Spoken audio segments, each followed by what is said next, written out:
dibawakan kepada Anda oleh Masyud. Pada taat ada kelezatan, pada maksiat juga ada kelezatan. Orang yang melakukan ketaatan dan merasakan lezat di dalam hati, maka ia sukar untuk meninggalkan ketaatan tersebut dan merasa bersalah bila meninggalkan ketaatan itu.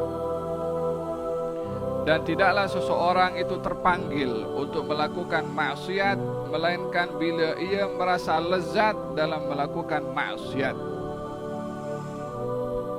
Sehingga dalam hal ini, pada taat ada kelezatan yang menjadikan orang yang melakukannya enggan meninggalkan, dan pada maksiat ada kelezatan bagi hawa nafsu. Perbezaannya adalah orang yang dia merasa lezat dalam berbuat maksiat, kelezatannya tidak kekal. Orang yang melakukan maksiat dan merasa lezat dengan berbuat maksiat telah terhijab daripada kelezatan taat. Orang yang merasa lezat dalam berbuat maksiat sehingga seronok melakukannya, tertutup daripadanya hukuman yang berat akan maksiat yang ia lakukan.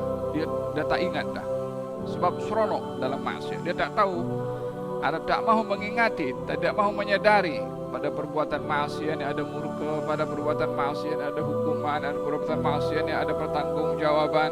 Yang dia hanya lihat seronok berbuat maksiat. Ini berbicara tentang bila orang merasa lezat dalam berbuat maksiat. Di dalam melakukan perbuatan taat dan maksiat yang pada keduanya ada kelezatan, hanya perbezaan pada kelezatan itu. Sebagaimana saya katakan, orang merasakan lezat dalam maksiat berbeza orang merasakan lezat pada taat. Orang yang merasakan lezat dalam taat dia khusyuk. Orang yang merasakan lezat dalam taat dia rindu kepada Allah. Orang yang merasakan lezat pada taat dia mengharapkan balasan pahala dari Allah.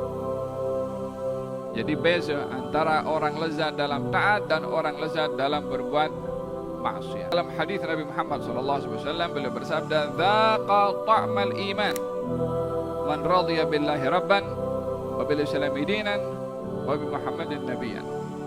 Akan merasakan lezatnya iman. Akan merasakan lezatnya iman. So ada rasa juga, ada lezat juga pada ketaatan, pada iman. Akan merasakan lezatnya iman orang yang redha Allah sebagai Tuhan, Islam sebagai agama, dan Nabi Muhammad sebagai Nabi.